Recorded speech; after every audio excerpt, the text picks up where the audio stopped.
Iya,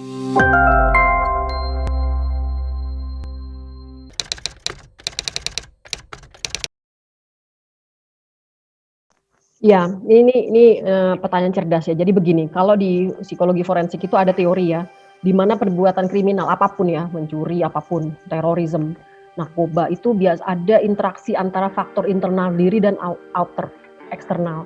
Eksternalnya tuh ya peer, rekrutmen dateng, rekruter dateng gitu-gitu. Apa ditawarin ini itu, mau nggak di brainwash segala macam. Internal dia juga yang tadi saya sebut, yang motif-motif itu. Jadi berkolaborasi dengan cantik akhirnya membentuk suatu bad combo, bad combination di mana kalau ngeplak tuh kalau handphone tuh cocok gitu jadi ngeplaknya. Jadi di luar eksternalnya seperti apa, kemudian di dalamnya juga lagi ada suatu konflik-konflik batin, suatu ketidakhappyan, ketidakpuasan dan lain pada hidup dan lain-lain. Jadi atau kegagalan diri, ada rasa ingin membahagiakan orang tua tapi tidak bisa dan sebagainya. Jadi ketemulah dengan yang di luar, you mau membahagiakan ibu Anda ya, Anda ngebom misalnya atau kayak hal seperti itu. Nah masalahnya eksternal ini kalau dulu itu real life, not digital.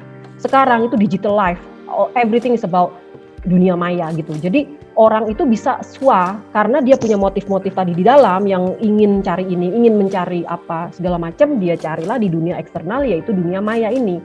Dan itu kalau dunia maya ini kan nggak ada pendidikannya, nggak ada orang sekolah digital literacy di Indonesia itu jadi dari kecil SD itu orang bisa gabung Facebook gitu kan, main-main segala atau platform-platform yang lain sehingga memang kalau di luar negeri itu kalau itu ada tuh SD itu ada pelajaran jadi sama wajibnya dengan PKN yaitu digital literacy di mana Anda harus share location, jangan share location ke sembarang orang, bicara jangan sama stranger, itu semua ada pakem-pakem seperti itu.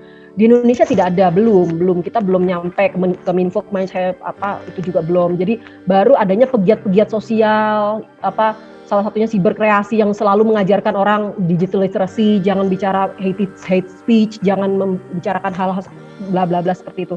Jadi sifatnya masih LSM yang jadi tidak itu kan berselancar, dunia bebas berselancar tanpa aturan, akhirnya dia cari-cari yang seperti itu, dark web, dia kemana, dia ngomong sama siapa. Jadi bisa terjadi yang disebut radikalisasi itu.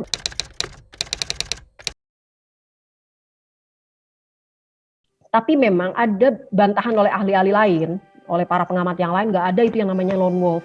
Sekali dia sudah masuk disebut misalnya dia jaringan JAD, berarti kan dia memang jaringan gitu, dia bukan yang sendiri. Itu sebetulnya ini term, tapi kenapa disebut lone wolf? Mungkin maksudnya adalah kalau saya baca tuh karena tidak berkoordinasi dengan orang lain. Jadi walaupun dia sama-sama JAD, tetapi dia tuh nggak ada bantuan atau nggak ada support atau instruksi dari manapun. Jadi dia sendiri aja kayak orang tuh sukarela aja begitu melakukan sendiri. Mungkin itu sebabnya disebut lone wolf. Walaupun para pengamat lain mengatakan nggak ada itu lone wolf. Lone wolf dia udah masuk JAD itu udah masuk jaringan lagi gitu. Dia nggak mungkin yang sendirian kecuali dia bikin JAD baru tanpa alias siapapun dia bikin sendiri gitu. Jadi memang itu pro kontra seperti itu. Tapi bisa suara radikalisasi karena tadi punya motif-motif dari dalam diri, krisis-krisis, berkolaborasilah dengan faktor eksternal yang mana dia mungkin menyaksikan hoax, berita-berita, broadcast gitu segala macem.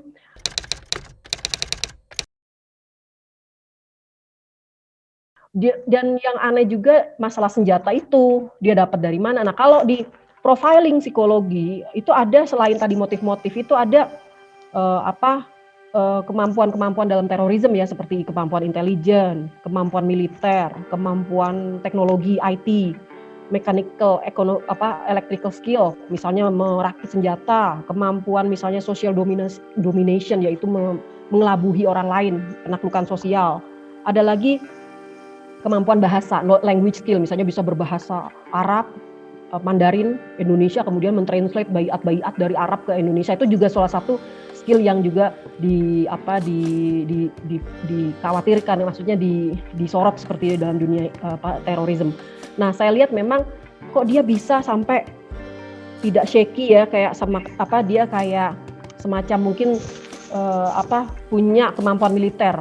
Nggak tahu dia berlatih di mana. Kok dia militer di sini maksudnya kok dia bisa presisi nembak dan sangat percaya diri tadi yang Mas sebut itu. Berarti dia tuh kepedean membawa senjata walaupun itu hanya airsoft gun ya. Itu kan juga dibuild oleh suatu training gitu. Nah, trainingnya dia di mana? Gitu.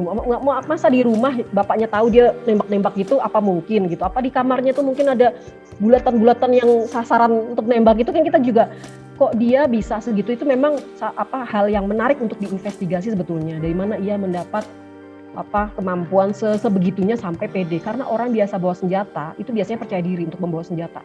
Kalau Mas misalnya nggak pernah bawa senjata, atau Mas jalan-jalan ke Mabes apalagi gitu kan, kayaknya mungkin gini-gini ya, maksudnya kayak, tapi ini kelihatan pede sekali gini, diam gini, dia gini, itu berarti dia orang yang terlatih, pernah latihan minimal. Dan pertanyaannya adalah investigasinya di mana dia latihan, dan kemudian kok dia bisa punya kepercayaan diri begitu untuk bisa bawa-bawa begitu, berarti sudah latihan berapa lama misalnya seperti itu.